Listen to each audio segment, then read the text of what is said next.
जैसा कि हम सभी जानते हैं, अमेरिका 2020 के चुनावों के लिए कमर कस रहा है।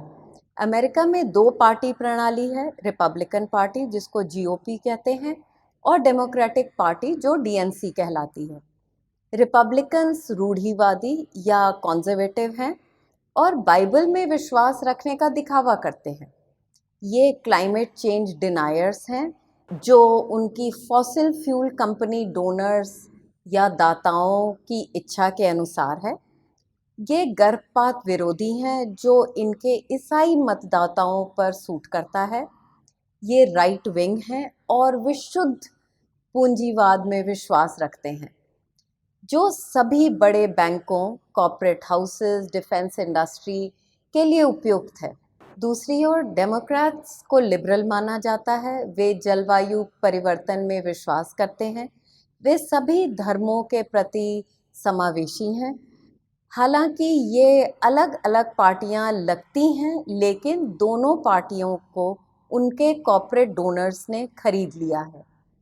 फॉसिल फ्यूल कंपनियां, बड़े बैंक, दवा कंपनियां और रक्षा उद्योग ने इन बड़े दानदाताओं ने गलियारे के दोनों तरफ के राजनेताओं की जेबें भर दी हैं ताकि जो भी सत्ता में आए, चाहे वो डेमोक्रेटिक पार्टी हो या रिपब्लिकन, देश में इन सबसे अमीर 1% के हितों की रक्षा हमेशा होती रहे।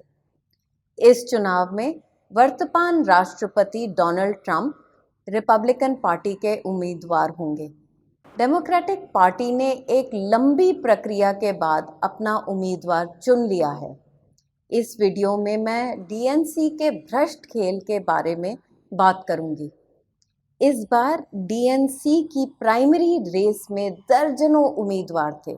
लगभग सभी कॉर्पोरेट स्पॉन्सर्ड वाले केंद्रवादी यानी सेंट्रिस्ट थे। कुछ अरबपति थे, एक गे व्यक्ति थे, महिलाएं थीं, लेफ्ट लिबरल थे इत्यादि। डीएनसी ने ऑप्टिकल विविधता प्रदान की, लेकिन कोई गहराई नहीं। मतदाता स्पष्ट थे कि वे क्या चाहते हैं। सस्ती स्वास्थ्य देखभाल, मुफ्त शिक्षा, स्वच्छ पेयजल और जलवायु परिवर्तन संकट का समाधान। याद रखें कि डीएनसी मतदाताओं ने भूतपूर्व राष्ट्रपति बराक ओबामा को लगातार 2 बार नामांकन और निर्णायक जीत दी थी। जल्द ही मतदाताओं को समझ में आ गया था कि राष्ट्रपति ओबामा एक नव उदारवादी या नियो लिबरल पूंजीवादी थे जो मेहनती लोगों का समर्थन नहीं करते थे। उनकी अध्यक्षता में मध्यम और निम्न वर्ग के लिए स्थिति बदतर हो गई। उनके पहले के राष्ट्रपति की तरह वे यूएस के टॉप 1% लोगों के हितों के केयरटेकर थे। मतदाताओं ने ओबामा को विनम्र ग्रासरूट से आया अफ्रीकी अमरीकी के रूप में देखकर नियुक्त किया था। उन्होंने सोचा कि ओबामा उनके संघर्ष को समझेंगे और उनकी भलाई के लिए काम करेंगे। ओबामा ने इसके बिल्कुल विपरीत काम किया। मैं अब आगामी वीडियो में उनकी विफल राष्ट्रपति शासन के बारे में अधिक चर्चा करूंगी। ओबामा प्रेसिडेंसी से असंतुष्ट मतदाताओं को 2016 में हिलरी क्लिंटन के लिए मतदान करने पर जोर दिया गया। हिलरी क्लिंटन पूर्व राष्ट्रपति बिल क्लिंटन की पत्नी हैं और उन्होंने ओबामा प्रशासन में राज्य सचिव के रूप में कार्य किया है। जैसा कि आप कल्पना कर सकते हैं, वह एक एस्टैब्लिशमेंट की उम्मीदवार थीं। लोग उन्हें वोट क्यों देते जब उन्होंने या उनके पति बिल क्लिंटन ने या ओबामा प्रशासन ने श्रमिक वर्ग के लिए कुछ नहीं किया था। बहाना ये बनाया गया कि मतदाताओं को खतरनाक डोनाल्ड ट्रंप को व्हाइट हाउस में प्रवेश करने से रोकना था।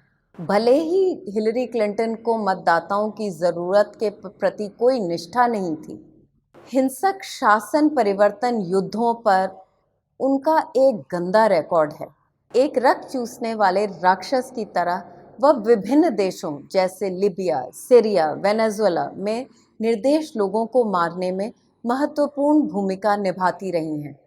वह बड़े बैंकों, फॉसिल फ्यूल कंपनियों की दोस्त हैं जो उन्हें हजारों डॉलर का भुगतान करती हैं। उस समय एक उम्मीदवार उभरा जिसने मतदाताओं का ध्यान आकर्षित किया। उसका नाम बर्नी सैंडर्स था, जो एक समाजवादी लोकतांत्रिक थे। प्राइमरी के दौरान उन्हें डीएनसी से बड़े प्रतिरोध का सामना करना पड़ा, क्योंकि वे कॉलेज में मुफ्त ट्यूशन, मुफ्त स्वास्थ्य सेवा और बड़े बैंकों को तोड़ने के लिए खड़े थे।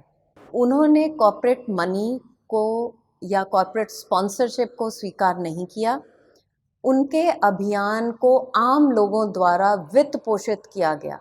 उन्हें राजनीति में 40 साल का अनुभव है। उनका स्वच्छ राजनीति का रिकॉर्ड है। उन्होंने इराक वॉर के खिलाफ मतदान किया था। वे हमेशा एलजीबीटीक्यू समुदायों के समर्थन में खड़े रहते हैं। उन्होंने न्यूनतम वेतन में वृद्धि की वकालत की। वे महिलाओं के लिए समानता में विश्वास करते हैं। अफ्रीकी अमेरिकी लोगों की नागरिक स्वतंत्रता में मजदूर वर्ग, मध्यम वर्ग उनका समर्थन करते हैं। आखिरकार 2016 में 2 डीएनसी उम्मीदवार प्राइमरी में रहे, हिलरी क्लिंटन और बर्नी सैंडर्स। अंतिम दौर में डीएनसी, जो पूरी तरह क्लिंटन की जेब में थी, ने बर्नी सैंडर्स को प्राइमरी से बाहर कर दिया। मतदाताओं की इच्छा को नज़रअंदाज किया गया। डीएनसी समर्थकों ने भारी संख्या में मतदान नहीं किया। आखिरकार डोनाल्ड ट्रंप, जिनका कोई राजनीतिक अनुभव नहीं, वो एक रियलिटी टीवी स्टार थे, 2016 में हिलरी क्लिंटन, जो बहुत अनुभवी राजनीतिज्ञ थी, के खिलाफ जीत गए।